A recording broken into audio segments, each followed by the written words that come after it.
Do you feel like, you know, Garrett Ryan was murdered by police? Absolutely. Back in it, baby, just staying in town. I'm on the edge, I ain't coming down. I get too high, I'm afraid of the ground. I'm young. Try this again. We are back.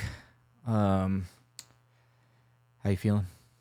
Oh, not bad. It's had enough time to calm down. Cool. It's wisdom comes from experience, not from age. Right. So like we've talked before, and for the listeners, I got a special guest for you guys today. His name, I call you Preacher. I don't know if you want to disclose your full name. I know last time we talked, you were kind of like, I don't know if I should put my name out there. Yeah, publicly, I'm known by several. The most dominant one these days is Preacher. Otherwise, some of my coworkers and people socially just call me Wilson. Right. Been that way since I'll call you Wilson. 2009. Preacher Mr. T was a very inspirational portion of my life. And the way he explained how he came about his name pushed me to just simply use Wilson. I can just leave it at that. Right. No. So you witnessed a police shooting that resulted in the death of a young man. A very unfortunate situation, and that's why you're here today. Is you're one of the only witnesses that's willing to talk about it. Yeah, even with my contacts, it's gone quiet, very quiet. That's unfortunate. Yeah, it was a crazy situation. Ladies and gentlemen, we're gonna get into this story, and it's quite eye-opening. If you're somebody who's into, like police brutality and stuff like that, and it's a big problem in this country, make sure to subscribe to the Garbage to Gold YouTube channel. We just got the new studio going. Wilson, you are our first guest in the new studio. I appreciate it, Joe. Thank and you. I had to have you come back on because the last time I interviewed you, it was a good interview, and I felt like we got our point across, but I didn't like, some of the, I didn't like the setting. I wasn't in a good headspace either. I mean, there was a lot of factors. It had just happened when I first interviewed you. It was like it had only happened just a few weeks. I'd been threatened with my job twice at that point. Very directly that they threatened me with a gag order that never came to fruition, and then it came down to just flat out, you shut the hell up or lose your job. Right. It's a right to work state. How am I going to fight back? Yeah, I don't know what the rules are if you're at work and you witness something like that, and then you want to try to get involved and tell the truth. So it's really interesting because when I first seen this, when I watched the news, I found out about it on the news. Okay, a lot of people did, unfortunately. And this was like early August 2024 when this went down. Yeah. And I seen it on the news. Well, actually, I seen it online actually. And it just, the original headline that I seen was Sullivan police shoot a man wielding a knife or something to that effect. And all the pictures and video online, it was like nighttime, and all you could really see was the lights from the police cars and stuff. And I immediately was thinking, I'm like, well, how do they know he had a knife if it's fucking dark? Like, right. But then when I talked to you and you showed me the evidence that you have, I'm like, okay, that was during the day. So you could tell whether the person had a knife or not. Exactly. And that's where immediately people, and I'm thankful I wasn't alone, they started questioning the narrative right out the gate. Mm-hmm. Who did? Oh, a lot of we have the Sullivan chat through Facebook. You want to see Neighborhood Watch light the fuck up fast. So the police, the Sullivan PD in Franklin County, those were the two departments. The first responders, and they were the ones that put the story out. How quick? Within 2-3 hours. Okay. I mean, it was right at coming up on dusk when the event ended up in front of me. So and it started probably maybe 7:30. in the evening. Yeah, it was. They didn't have an official release until like 9:05 for the first articles that would come across from local articles and whatnot, and their official narrative was just it was missing way too much. You know, So, they're the ones that were like, this guy had a knife. And yes, and that's why they decided to shoot him. yes. Right? Okay. So I guess let's what is wrong with that story? On right out the gate, they claimed in the first paragraph that there was 2 departments and 2 shooters. Yes, there were 2 departments. I've had that very, very clearly spelled out for me, pointed out, narrated the whole 9 yards. That despite the similarities in uniforms, with the distance I was at, you can make out their relative features, but I couldn't pinpoint an individual person. Dark blue and black look very similar. Right. People that knew far better than I explained to me, hey, these are the patches, these are the designs. There are 2 departments. There Right. were 4 shooters, Okay. not the 2 they claimed. And you know this because you actually seen all 4 guns go off, right? Directly in front of me. I mean, granted, it's the distance of 2 cars worth of parking lot directly across, if you were just the back and forth across from each other, a service road and the Highway 44 interstate. They're up on the shoulder before you Right. get down to the service road. So it's a good distance, 100 foot plus, maybe more. Yeah. I mean, I didn't take a tape measure to it. It's pretty far. Right, but when you showed me like the pictures and stuff that you had on your phone, it was You can obvious make out the that shapes you, of bodies and that you were from where you were standing. You would be able to see that. It was clear enough for me to see, full body shapes, clothing. I just Right. couldn't pick out physical features other than dark hair. I couldn't give you eye color. Right. You And know. so let's give it the listeners a back, kind of let's put together the setting. Okay, you're working. Yeah, I'm a cashier at Smoker Friendly, Okay. local liquor store in town. I work crap hours. Right. We don't get breaks. It's your stereotypical customer service. Right. And your time is you've got a gap between customers and you go step outside, whether you smoke or not. I need some fresh air. Right. And so I go outside and I'm standing on the curb and we've got our whole parking lot in front of us. And I look up and I see cop lights going on and just 2 officers show up. And I'm like, oh shit. I'm like, something's about to go Something's down. going on. And I was like, and I see this gentleman, a good ways away from them. He looks pretty hostile. Right. And I'm like, oh, this is an episode of Cops, right? You never see this type of thing go down. This is a small town. Like Sullivan, Right. Missouri is a small What, town. 6,000 people, 6.5. I mean, It's when you see like the cops kind of converge and something like this happen in that type of town, it's gonna catch your attention. You're gonna watch. Maybe people in like a big city where they just see crime 24/7 and they're like numb to it. Maybe those people wouldn't be affected by this, but like where you were at, like, dude, when this stuff that was the you're hot watching. action. You're watching. And it took me a second to realize that like half the interstate traffic is shut down at this point. Mm-hmm. Was it the St. Louis bound traffic is still rolling, Right. and they backed off a little bit, but they're not rubbernecking yet. Right. So it took me a second to realize, I'm like, oh, this has been going on for a minute because they've shut off traffic on both ends of the off and on ramps. Yeah. I'm like, holy crap! And I'm like, this is definitely an episode of Cops. So like, they're gonna crash into this dude and just tackle him right on the street. Right. And he's not obeying any commands, and I can only gather that by he's still continually moving forward towards them. 2 first responders showed up, weapons drawn. Your first response would be okay, just stop. Right. He's agitated. Right. It's what 80s, 90s, maybe a little Yeah, at better. this time It's it hot was as hell hot, outside. And I could see him like taking his hands and pulling at his clothing. Like, I just want to be left alone. It's hot as hell. And I didn't know then a lot of the things that I know now. So I see this really pissed off guy going, I just want to be left the fuck alone. But you can see his hands. You can see Clearly. Yeah. And they were spread, not just, not clamped, not holding a box of nothing. Right.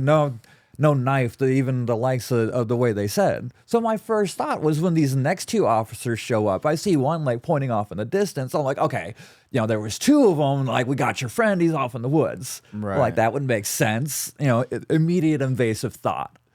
And then the four of them line up, and it's still just the one guy. And I'm like, okay, wait. It's like, maybe he threw something out there. Right. And they're like, we found a weapon or your drugs or what have you. Yeah. And it's like the stereotypical narrative.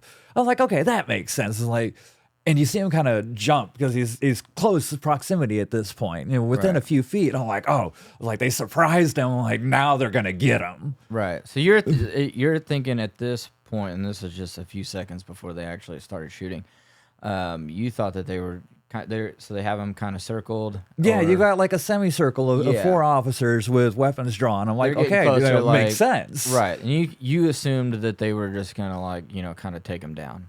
Yeah. Which at this point, it's 4-on-1. They've got guns. He's outnumbered and outgunned, and from what I can tell, unarmed. Right. And taken by surprise. Do you think it was possible? So you stated multiple times that, you're in close enough proximity, you can see this going on plain as day, and you can see his hands, and you didn't see a knife in his hand. Do you think it's possible that maybe he had like a knife in his waistband or something? I mean, when I was younger, maybe I they've used seen that, and that was why.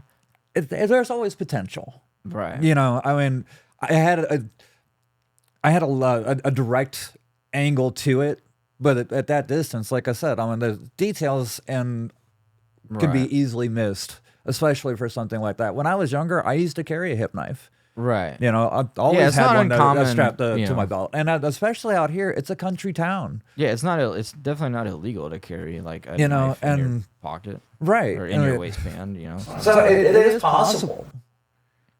But it definitely wasn't in his hand. He wasn't. No. He didn't have his hand up like this. It's possible, but not plausible. Right. If you guys don't back up, I'm gonna start stabbing. Yeah, and and it was bright enough you would have seen the glint of even a painted blade at that rate. And I would have been rooting for the other guys. I'm like, get him now. Right. Put him down before he becomes a problem. Right. Like, that's a public service. Just drop him. Save us some tax dollars. Right. But that wasn't the case. And it left me with more questions than anything.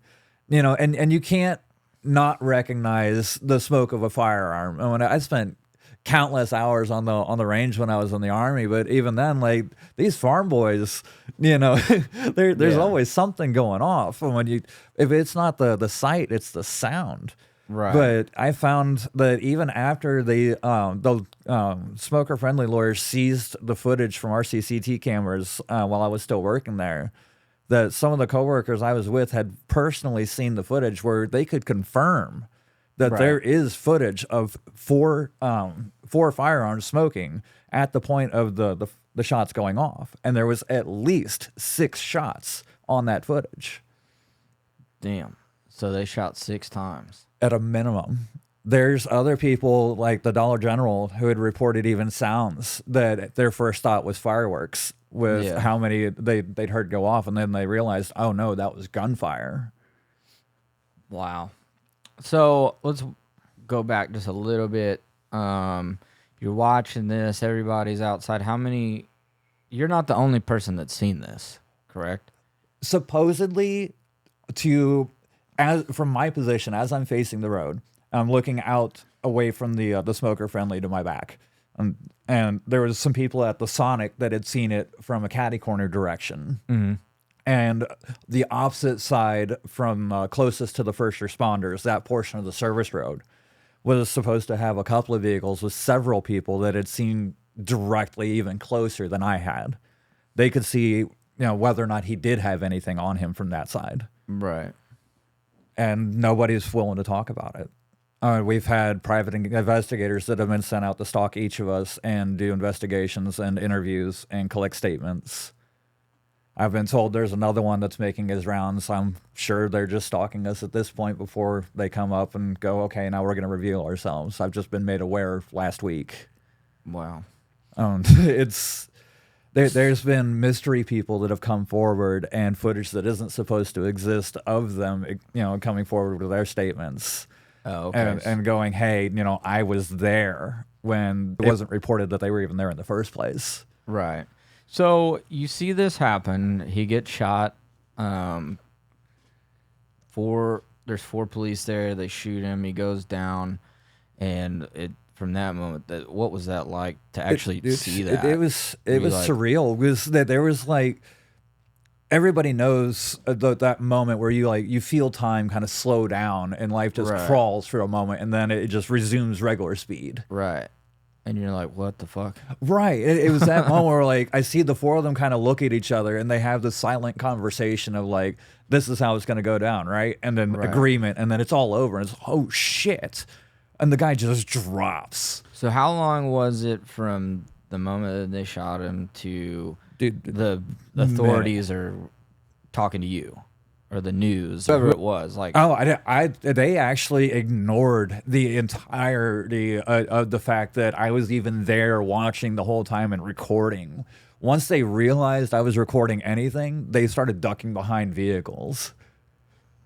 Wow. But then nobody came to us until. Now they started showing up like as random customers, but consistently making a presence. How long? So after he got shot, did you just go back to work? Yeah, you just went back inside like, hey, I mean, I got bills to pay. Yeah, dude, that would have been the weirdest thing. Like, yeah, it wasn't. Shit, my break's over. Okay. Yeah, it wasn't long after that. Like, yeah, that I go back into the store. I'm like, I just watched the cops drop this dude, and one of my coworkers that she had pushed her to be the forefront of when we went public with the news. I called Channel 4, Channel 5. Yeah, because I kind of wanted to interview her, but she's like, hey, I don't want nothing. Yeah, she was proven to be unreliable. She claimed to have seen the footage firsthand, and I was able to verify myself before I left Smoker Friendly that she actually didn't see anything. So she wasn't at work with you that day? She was there, but she wasn't paying a damn bit of attention. She wasn't on her outside phone with you? No, she was claiming she'd watched it on the camera footage. Oh, okay. So she would have been able to... So she was inside the store? But she was dicking around with her phone. I pushed her to be the forefront and the emotional aspect for the news station when they came out. This is what I got to say. They don't want to publish. Right. So you went to her and you're like, hey, why don't you tell be them the emotional aspect, like... You say that you saw what you saw. And like, I was out front witnessing it firsthand, so I took her word for it. Right. And then she came clean, several months later that she didn't see a thing. Right. So it was complicated at that point. I was fortunate enough to find out that some of the other coworkers had even seen other footage from supposed body cam footage that doesn't exist, and the CCTV footage that was ganked the same day before I even got to verify that we had it. Right. All these things just started disappearing, and I got left in the dark. But I still, I got to put food on the table. Right. Even at minimum wage, I didn't have, what's my options, And like you said, with the bigger cities where I come from, when you see something, you don't see something. Right. I've just been away from there for 20 years, so I thought I was a little more comfortable to start fighting the system. Right. But... So what if I was wrong? Right. And that's the big question that I want answers. I've got so many questions. So you go back to work, and then what? Like, so how long was it before they kind of people started showing up, like asking, hey, immediately. What did you see? Yeah, they're like, oh my God, did you see something happened? This guy had a knife. And I'm like, look, I seen it myself. Like, as soon as I go back inside, customers are rolling in. They're not even buying anything. They're just there to go, hey, did you see?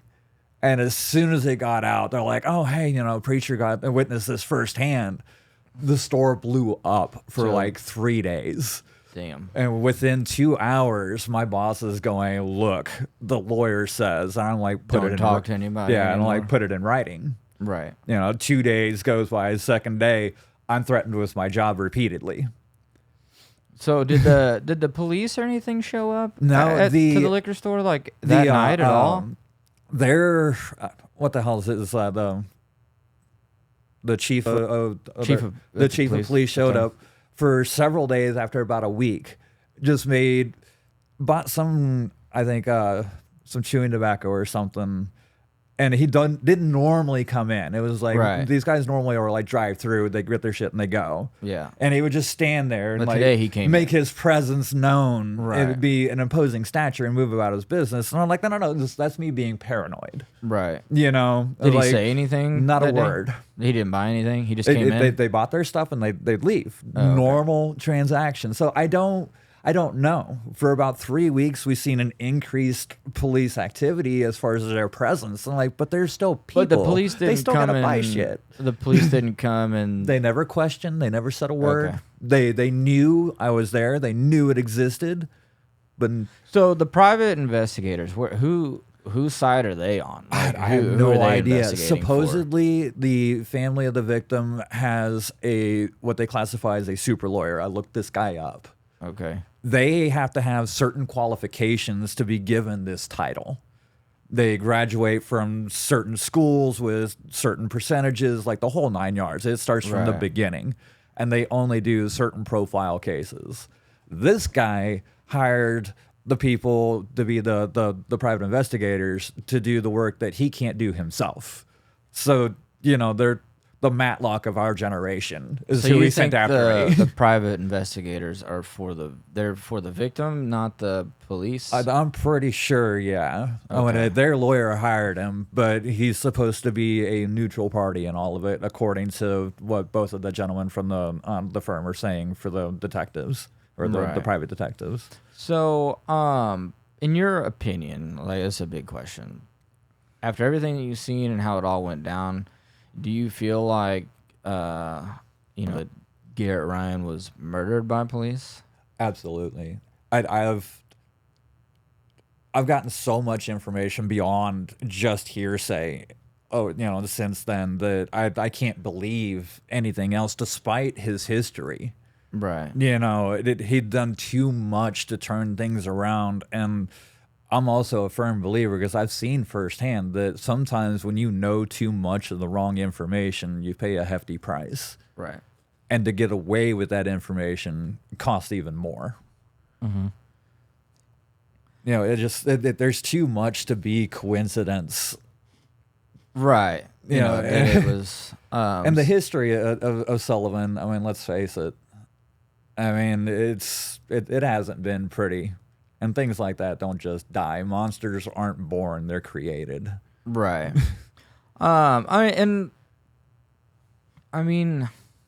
It was very strange to me. I felt like that situation should have 100% been handled differently. Especially like it's the same as any town. You know, like you got crime everywhere. You know, but yeah, I felt the least I could say is that I felt like they should have handled it different. I didn't feel like there was a reason to shoot him, even if he did have a knife. Like, what's the effective range of like the pepper spray they carry? 20 foot. right? Yeah, they've got tasers. They've got the escalation of force. I personally did not see. Yeah, It started out at like a tier 4. And there was no tier 2.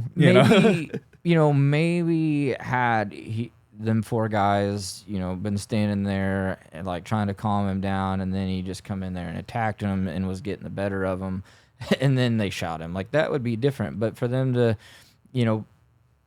do what you saw, where they just shot him from a distance before he really did anything, and he didn't seem to have anything in his hands, and it is weird. Why did they elect to go that route? Well, and that's where I've talked to people that take the other side, immediate back to blue, what have you, at all costs. Mm-hmm. And they'd explained that supposedly this whole situation had started over by the Dirt Cheap overpass. Yeah. And he had walked onto the interstate from that location and had a previous interaction with the actual first officer on scene, Mm-hmm. who had taken the more empathetic and emotional approach. Hey, here's a guy who's clearly struggling. Right. And he tried to go that route. I'm really here to help. Maybe you need a friend, not a fight. Right. And he ignored it and ended up on the interstate, and then they shut down traffic for safety. But that's a distance before he gets to my location. Yeah, so it had been, that was an ongoing situation. Right, and I'd met another gentleman, a random customer that had passed through at the Smoker Friendly, who had stated that he had passed by him within, he could see his face distance, about from me to you, at the Laura Ford dealership. As he was passing by, they walked past each other, and he's like, wow, this guy looks like he's really in trouble. And he didn't take any action, and he felt like he should have. Right. Which I guess, the police followed him from the entire the way. overpass all the way down the highway up until, where he was so at that point, shot. you're hurting him. Right. So Dude, they're not... they followed him, and the whole time that he was walking down the highway there, which I've heard some conflicting stories.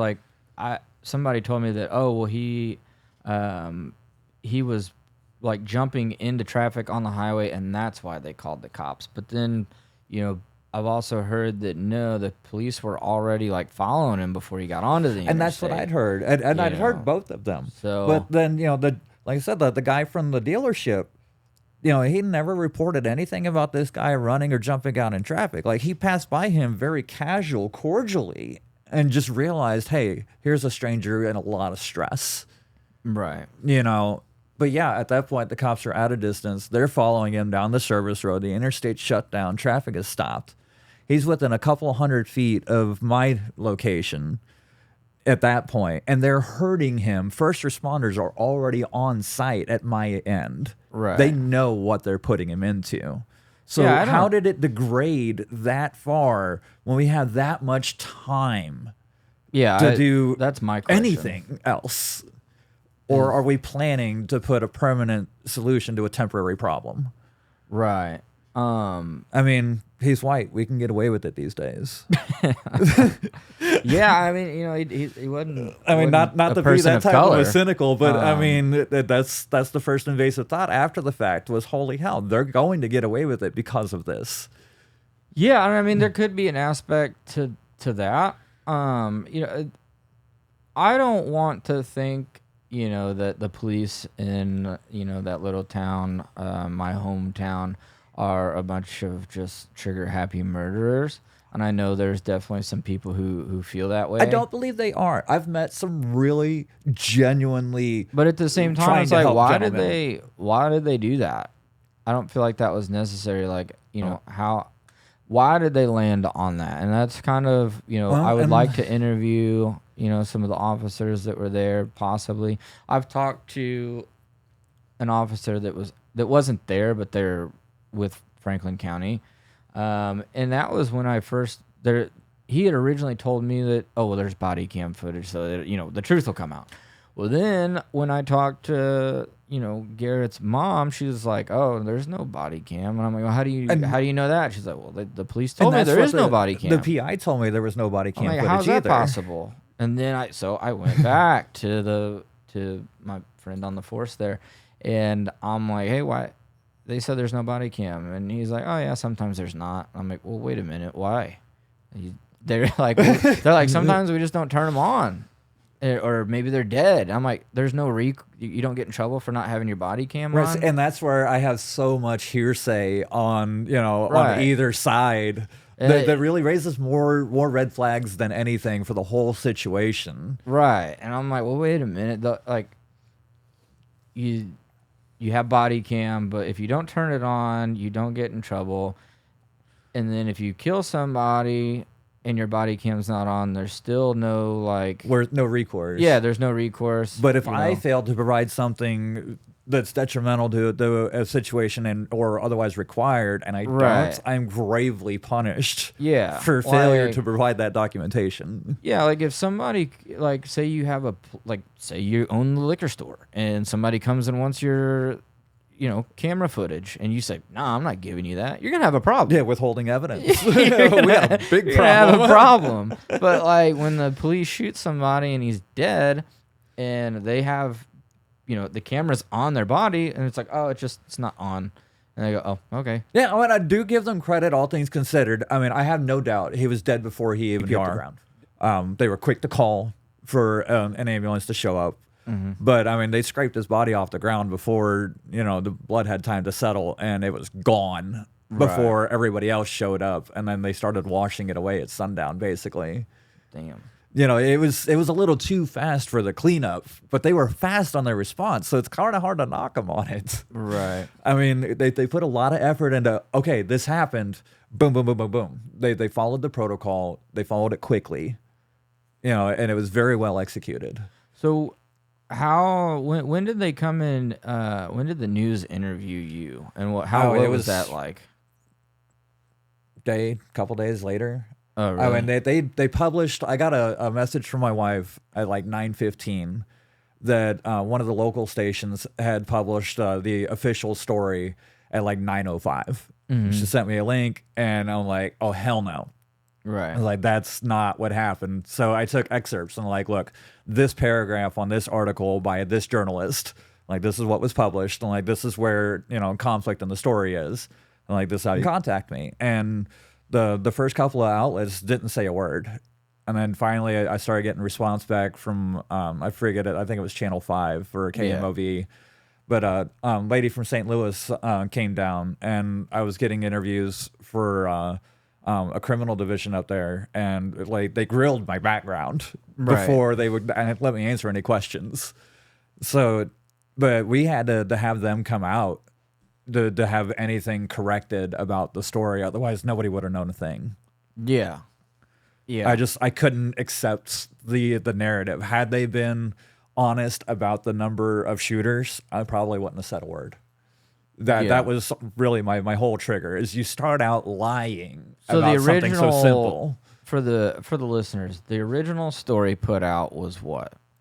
That a knife-wielding Sullivan resident was defiant of orders and causing problems in town, and was unfortunately shot by the police because of it. Refused to follow orders, wouldn't put the weapon down, continually moving within range that made it unsafe was the story, but there was 2 shooters.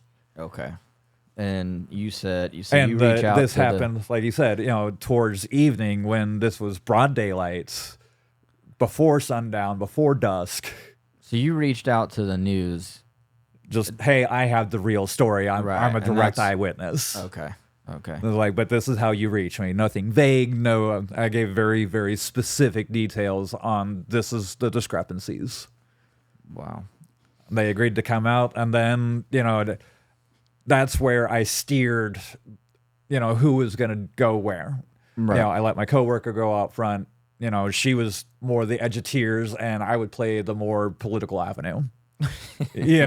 I'd push for the things they didn't want to publish, the things they didn't want to hear. And they pushed me to answer the questions that I knew they wouldn't publish.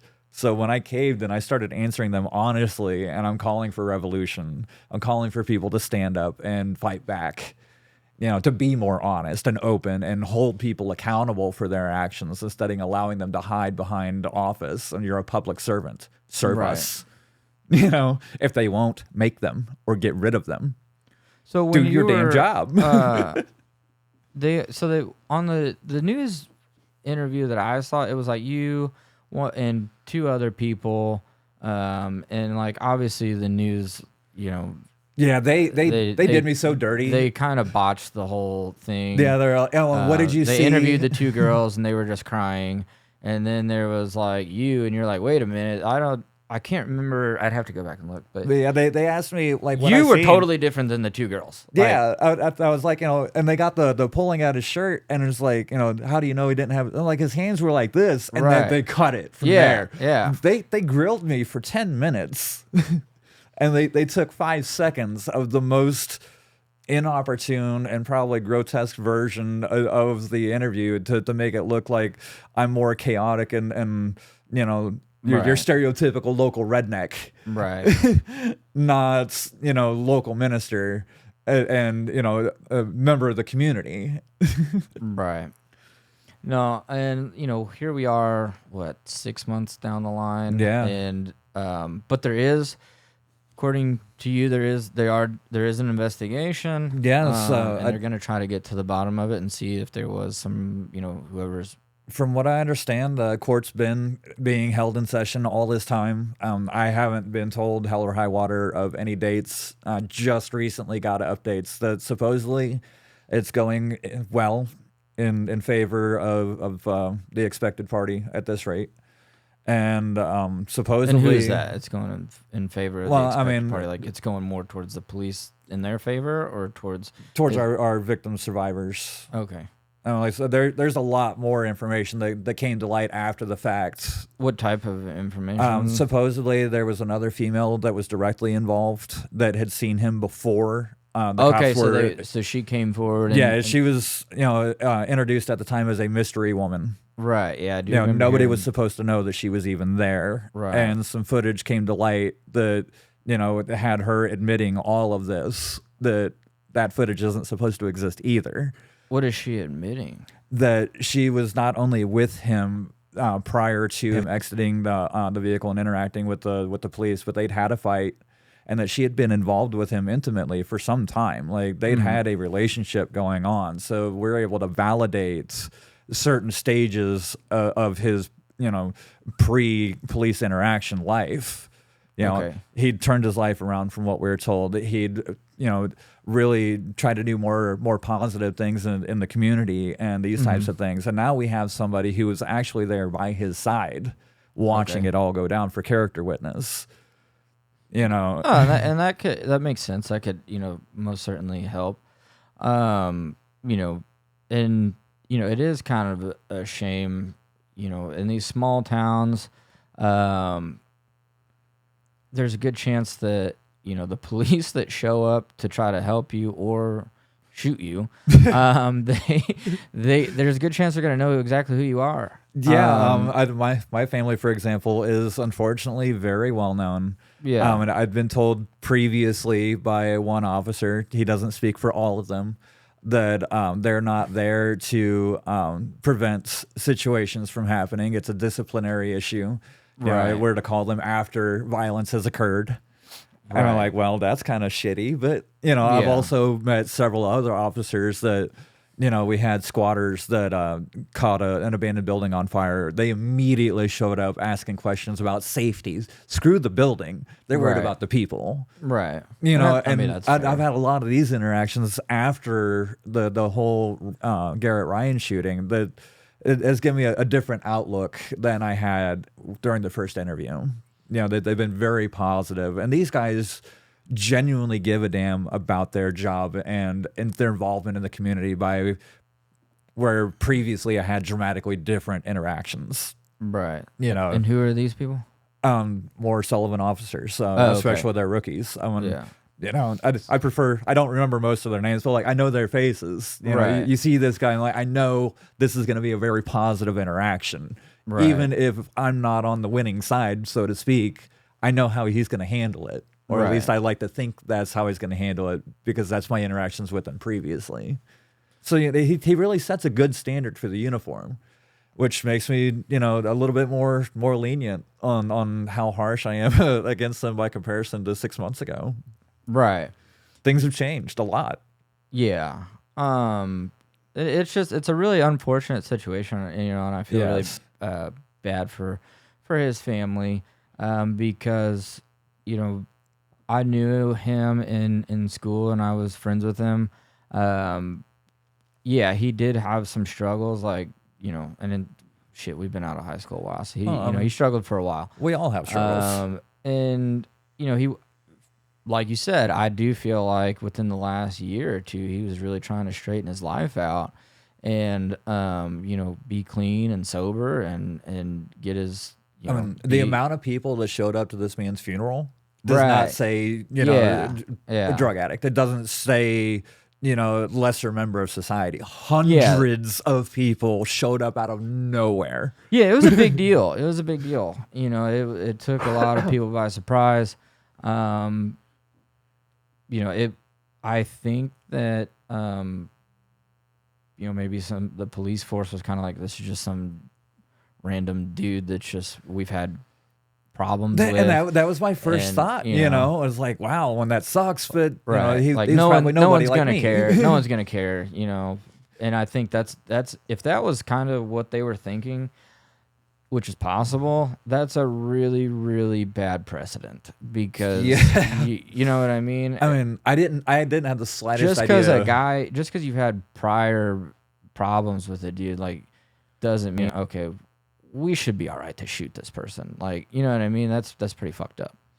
I mean, like I said, it's a possibility, but I mean, whether or not that was precedent, I mean, I would love to believe so, very unfortunately. However, right. but that's only because I believe humans are that vile, but not. Yeah. It's, because here's the thing. If you're a police officer and you deal, you see a lot of the same, they call them the usual suspects, and Sullivan has them. Yeah, you get jaded. Right. And,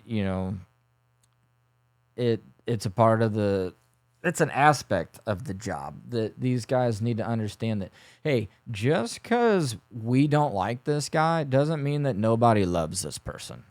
But again, on the other side, like I said, they can put a permanent end to it. Right. It's difficult. If I'm a police officer and I'm thinking, dude, fuck this guy. Like, I've dealt with this dude a bunch of times. He's spit on me. He's called me a bitch and a pussy and all this stuff. And, now I got my gun drawn on him. Like, most regular people, they don't know what that feels like, to pull up on somebody that you've dealt with over and over. It's like, God, this guy again.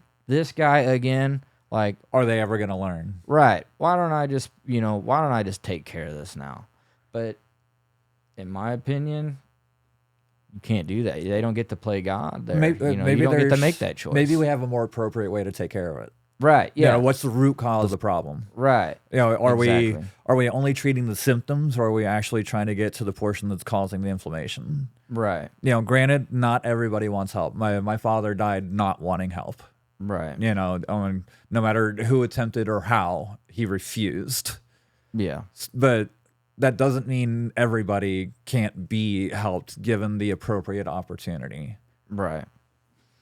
No, I feel like they the wrong decision was made that day. So you said that there were some private investigators that come to you. What was that situation like? What are they asking you? Like, it was nuts. I reference Matlock because the new one or old one doesn't matter, but they were very much like the old Perry Mason suit type investigators. And they just showed up to your house or to where you were working? I see this late 1900s, 1990s vehicle out in front of the car, and I'm like, okay, I got a heads up. There's a PI coming, like, no big deal. And I'm like, oh, obviously, like, you got to be a cop, right? And then I get a call from a local number. Hey, this is who we are. We represent these people. And I'm like, okay, can we schedule a time to meet up? And I'm like, yeah, great. I've got time today. And I'm thinking they're going to come down from St. Louis. That's where their office is from what they say. And I find out that's the car sitting outside my house. Nice. And that they'd been stalking me for, weeks. So it was that long before, anybody came to, like... Yeah, I got a heads up like 2 weeks prior that a PI would be reaching out to me. And then they show up at my front door. Right. So I invite them into the backyard. And I told them, like, look, this is like a TV show. You fit the profile so ridiculously. It's a stereotype. It's stupid. Right. And then they grilled me about, same deal as the lady from the paper did. Verify my background. How could I say that I seen what I saw from firearms? How do I recognize the smoke? Did they seem to believe you? They were very neutral to everything, no matter the question. Very, very professional. These guys supposedly had 30, 40 years of doing this job. It's all they've ever known. The best in their field. So it's no matter what they said, it was just very, stoic and straight-faced. Well, that's good, I guess. So, they asked me step by step, exactly what I seen, and then asked my personal opinions, anything else I had heard. They made various notes. I'm sure they recorded everything. I mean, Missouri is a one-party compliance, so they didn't have to tell me they were recording anything. Right. You know, so So you've said that you think there's more people out there that seen and have footage of what happened. You just don't know who they are. Absolutely, is that there's at least. And you think they're helping out with the investigation, like I would like to hope so. Right. Have you talked to like Garrett's mom much? Is she kind of telling you, hey, like? I don't talk to her much about the case itself. Oh, and I just got updates that it was going relatively well, here recently. But I mean, more than that, I support their business. I go to the local bakery.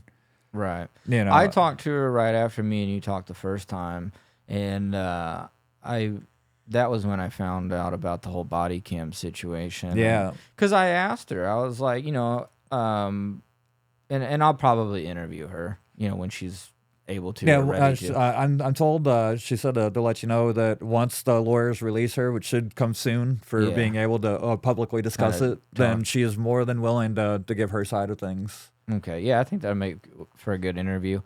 And I talked to her on the phone, and I had originally said, well, I talked to so and so, and they said, body cam footage will be released, and she's like, no. I'm like, well, how do you know? How do you know there's no body cam?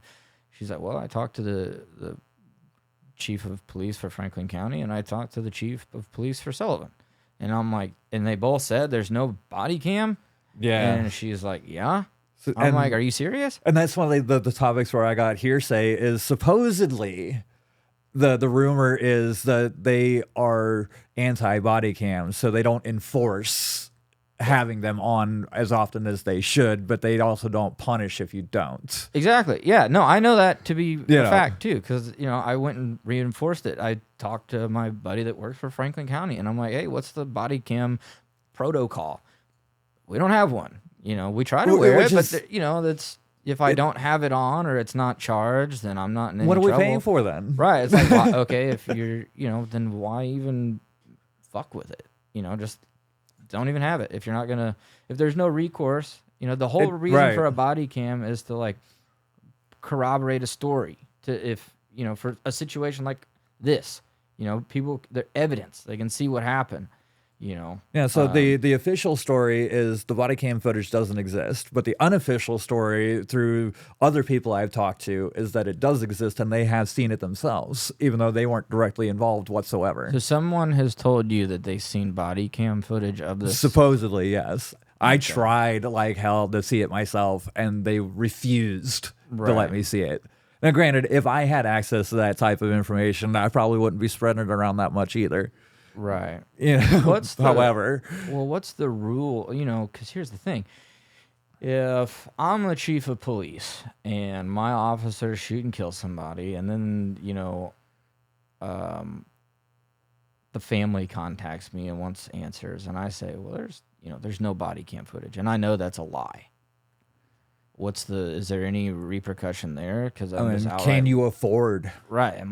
It is the thing, and I don't know their financial situations or how they what are the rules? Like, what's the, Yeah, all I know is that there's some heavy players involved on this one, but there's a lot of people that they just disappear. They get maybe third page on the news for the paper, local man dies for whatever, and then it's over. Or like that lady around the same time up in St. Louis or, that region where they busted into the wrong house. Oh, right. And they shoot her down just because she was just like, I rebuke you, just leave me the hell alone. You're in the wrong house. Right. You're professionals. Yeah. And this lady's just like, leave me the hell alone. You're interrupting my dinner. Right. Yeah, man. It's like, it's just, I don't know. We got to do better. Yeah. No, I agree 100%. And, like I said, I hope that, if there is wrongdoing, that justice is, served, obviously. And that's the whole point of, like, why I wanted to try to get involved with this and interview you and interview anybody that's got information about it. What is justice in a murder, though? What's that look like? How do you Well, I make mean, that right? if somebody, if they shot him and they, a court is able to determine that, hey, you guys had really no reason to shoot him. Like, for one, if he didn't really have a knife, then yeah, that needs to be brought up. And if that's wrong to shoot somebody, I don't know what the rules are. What's the value of a life at the end of the day? For me, it's a lot, and I feel like in the United States, it's one of the last places on earth where human life is highly valued. But, for me, yeah, I think that the human life should be very, very, valued very highly, even in these situations. And what I'm saying is, if they shouldn't have shot him, then they shouldn't have shot him. If they can prove in a court of law and convince a jury that, hey, this guy needed to be shot down and there was no other way around it, then, goddamn, that if sucks. they can prove it, I'll support them. Yeah, if a jury and the court and everybody sides with you and there's beyond a reasonable doubt that was the only way to deal with it, then okay. But I think that needs to go to a court. Not just, the judge hey, of this one. This is how we dealt with it, fucking deal with it. Because Which is guess what we're what? accustomed to, though. If they can do that to him, they can do it again. If there's and they have countless times. Right. How long is it before the next guy comes along, Exactly. or a girl? I mean, as much as I hate to be that guy, but I live in, like I said, the type of small town where these types of things don't happen in our neighborhoods. Right. Because everybody knows everybody. The cops Right. all know most of the population, but we don't know our mayor. Yeah, I don't even know. I don't think they had nothing to say about their employees slaughtering their citizens. That was something that really fucked me up, is because and the last time we talked, I had mentioned that was like, why didn't if I'm city administrator or like the mayor, maybe that's not something for the mayor to do, but like if I was the mayor, I would reach out to the news and give a statement. Condolences publicly. for the family, something. Go to the family. And that was another thing I wanted to get to when I talked to Garrett's mother. I was like, has anybody reached out to you? I was like, the city reached out to you? She's like, no, the only people who have offered condolences are like my friends and family. Yeah, and they're a prominent family in town. And I was very well established and well known for decades. And yeah, they have the cafe there. And I asked her, I'm like, I was like, so you've talked to the police. What was that conversation like? She's like, it wasn't good. I'm like, did they like try to console you at all? She's like, no, they just wanted to know if I was pressing charges or if I was gonna lawyer up. And I'm like, that's fucking nice. It was done dirty. Yeah, like, hey, Mrs. Ryan, this is the officer that shot your son. Hey, are you gonna press charges? Because we kind of need to know. Yeah, we'd prefer you not do that. Yeah, like, not. Hey, we're really, really sorry. Here's what happened. She had no explanations, and I didn't realize that I was a patron for her store until we'd scheduled a meeting. She had contacted me through various other people through the Facebook Sullivan chat groups. So I'm like, hey, somebody posted about, did anybody see this? I'm like, look, I seen it myself. And I'm like, they go, can the family get a hold of you? I'm like, yes, please. And then I find out she had no closure, no answers. So we scheduled dinner at a public place to meet in person, to try to be as professional about it as possible. And then face to face was the first time she got to understand how her son died. Right. It was me explaining it to her over dinner. Damn. It was, but I didn't know how else to explain it to her other than just what you very saw. straightforward, very factual. My apologies, and I know this hurts, but it's the truth. Right. At least to the best of my knowledge. One of the things, when it comes to like the whole topic of police brutality, anytime somebody gets shot and killed by police, have you noticed like sometimes the story explodes? Yeah. And it gets national attention. And then like most of the time when people get shot and killed by police, it doesn't go anywhere. What's the narrative? It's like, why did, this story was, on local news for a few hours and then didn't gain any national attention. This one made an overnight. Right. And only because I pushed it even further. It made it an overnight. Right. And if it wasn't for broad you, daylight. if it wasn't for you, it may not even have Yeah, went as far they're as you gunning did. down our citizens in broad daylight, and it made news for a blip in an Yeah. overnight article. Like, Why do you that's think how that accepted is? it is. Why do you think that, do you think it was just because, he wasn't black or he wasn't a person of color? He was just a regular white dude? I mean, on the one end, Sullivan was known as a sundown town, right. and But they it's- killed a white guy. Right, but I mean that level of violence and accepting that level of violence Yeah. is ingrained in the Yeah, it's foundations of the city. Just, that's You how know, we and then roll. you combine that with the fact that the head of our police officers is going, yeah, you know what, I just assume you not provide evidence of whatever you're doing, just get the job done. Yeah. Imagine if, if Garrett was a person of color with Sullivan's history of Oh, it racism, would have, bro. dude. It would be. Then it would have been a big one. We would be the new modern Israel right now. and it's and that's a shame. It's a shame because But it doesn't matter what color you are, dude. Like exactly. if you're gunned down like that, like that's a problem. Needs to have some attention, and like I feel like Yeah, that you know, I've got. I understand on the one side where the African American community is able to provide a boatload of statistics, right, and I have my own. right, But I believe that sharing that part of my opinion would be too inflammatory. right. And I mean, I'm I'd rather not- spare. Trying to Oh no, just giving you a heads up that race versus race. No, you no. know, Well, like- but I do understand. I mean, I grew up in a less than desirable neighborhood in Topeka, Kansas. I was Right. the wrong color for every street I was on, Right. and I was reminded of it on a daily basis. They made it very clear: get stepping, white boy. And if I turn around, there's gangbanging in Topeka. man, like it's broke down to quadrants. Back in the 80s and 90s, like we had the dirty South, East Side had Little Russia, and then it was broke down into other sides. West Side was all the rich, uppity people. Right. You couldn't afford to live there for most of us. That was, the real high end, good grocery shopping. You didn't have week old meat. Yeah. To go to the Tiltons. I think. I mean, I like- got robbed for groceries in the neighborhoods I lived in, and I'm just trying to eat. I feel like my grandpa Dan is from Topeka or from like somewhere really close to there. They're all from Kansas. Like him, and then my grandma Laura even spent a lot of time in Kansas. Yeah, She's got some. She went to a college there. Oh, it'd be the.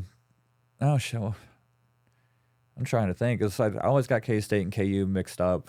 She went to Haskell. Oh, okay. Yeah. Yeah, so I wasn't made for college. I mean, there Yeah, was me 4,000 students in my high school. That's why I do. That's why I do podcasting now. But it was, yeah, it was brutal where I grew up. I mean, I got a knife pulled on me by kids I went to school with in the middle of the night on my way home with me and my old man at 16. Damn. He's 3-4 feet away from me, and I've got these two kids that are each 6 foot tall standing on either side of me, both with a blade to him, and he's like, shit, I can't do anything to stop it. Right. And I never had to deal with any like violence. I think God. I'm unfortunately accustomed to witnessing it. I've only been in this area for a little bit over 20 years. So when I came here in '99, stayed with my mom in Sullivan. And I'm like Garrett Ryan. I went through a drug phase that was a bit abusive. I overdosed before my 21st birthday. I've been clean for going on 22 years now.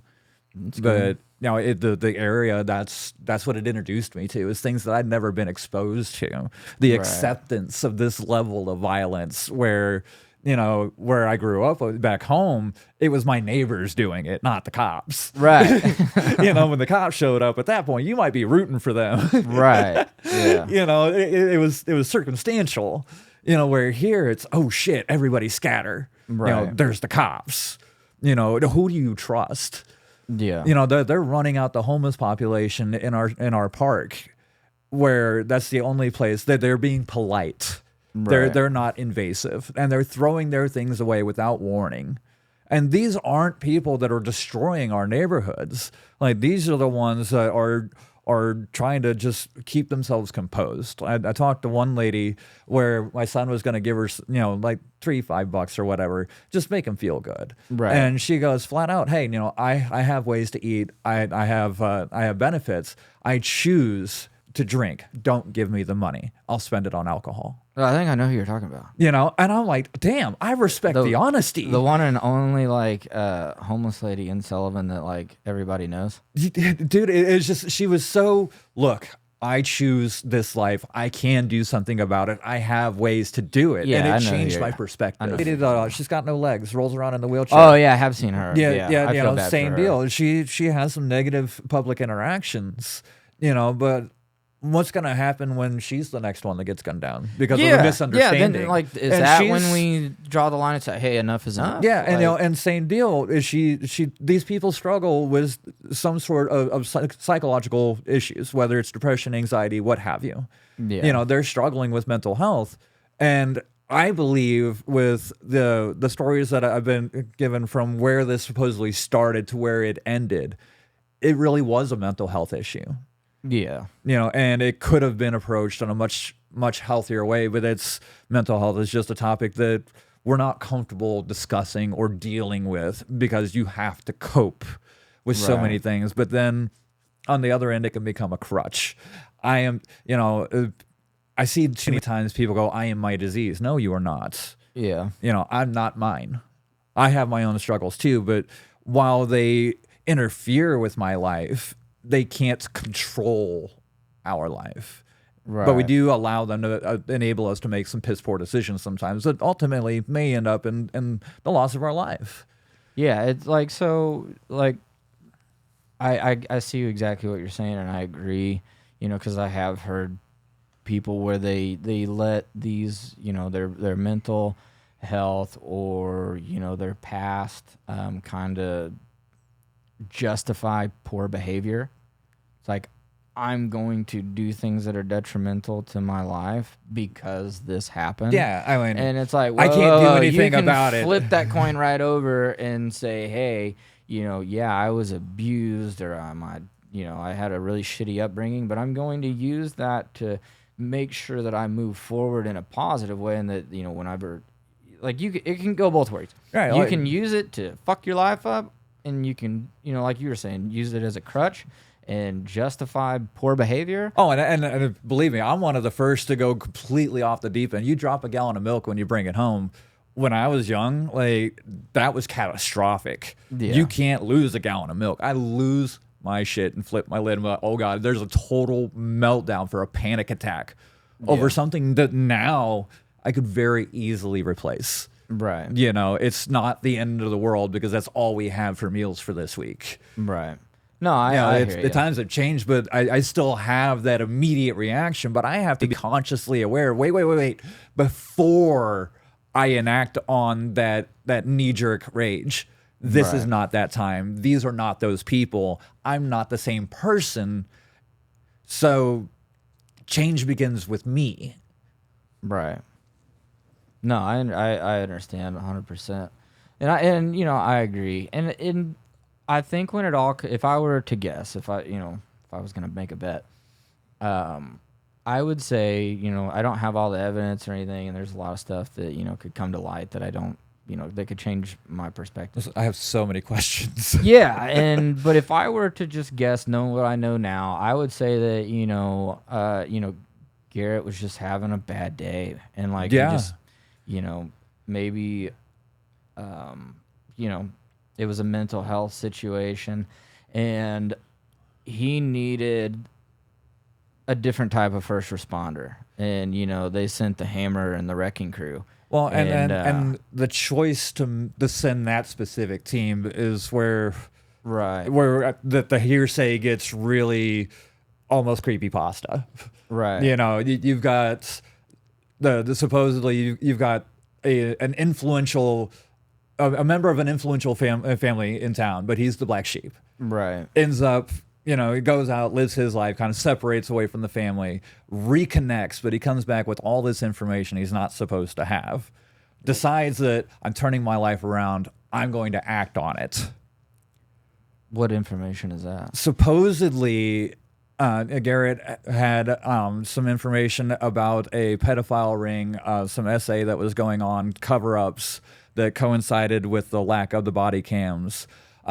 drug dealings that were, again, supposedly run or authorized by the local police or some of them. Oh, so he you're saying had been a that, customer at one point, and now he's flipping the lid and going public, is what I'm told. Before it led up to he's having this fight at the Dirt Cheap parking lot. so you're saying there's kind of like a conspiracy going on that There's reason for the cover up and execution. so being that he was involved in like he was obviously a drug addict at one point, and he's buying drugs in a local town, and he's saying that hey, from cops. I know the ladder, I can see the whole And take it all this is down. a top down issue. He was going to take it all down. Was So what I was where's told. where's the evidence for that? Is that just Our mystery woman. the lady from the gas station apparently So, has all this? Before she picked him up, there's another member of a friend of the family. She's an older woman. We're an hour in and you drop this on me now? There's this older lady. She's about early mid-60s. So she was another customer of mine at Smoker Friendly. She came to find me and explained to me about 2 days after the incident. He had been at her house 10 minutes prior to all of this going down. Frantic. He'd left his friend's or his cousin's house somewhere out in the middle of the woods running. Mm-hmm. He was on foot, ends up over at her house going, I can't be seen in my car. I need someone to pick me up. Starts making calls. Mystery woman shows up. Somebody they don't know about, a vehicle they don't recognize. And this is like, you think personally this is like his girlfriend or something? So that's what she's claimed. So I've his seen girlfriend- the video of her going, this is who I am, and why she chose to come forward to And she's other saying, parties. hey, Garrett knew all this information about Yes. X amount She of people. confirmed a lot And of what she's was saying going on. that's probably why he was taken out the way that he was. And and she picks him up. He's frantic. He's running. They're coming after me.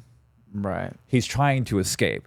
Ends up with a fight with her, and she drops him off. Do you at think Dirt it would Cheap. be possible? Like, is it possible that we could interview her? Like, do you think she? I have even no idea how to get a hold of begin her, to get a hold of her. who she is or anything like that? Like the person that brought the video to me, it was sent to them, and they weren't even supposed to have it in the first place because it was in trust with other invested parties that had them there, in secrecy. Essentially, is I trust you to be here. Don't fuck this up for me. Well, I sure am glad that you divulged this information before we wrapped up. Yeah, no, it came down to supposedly his last words were, "Fuck it, let's get it over with." He knew he was going to die. People were after him. It is what I'm told. Jesus. So why would you send the wrecking team? I really hope that's not true. Why would you send the wrecking team? Right. And 'Cause, risk broad daylight. Yeah, and kind of like what I was saying, that does. That's very situational. There's some big gaps. Exactly. I've had 5 or 6 different people to put all of this together. Right. Where he was here, I was here with this. I know this for a fact. I seen it. I was there.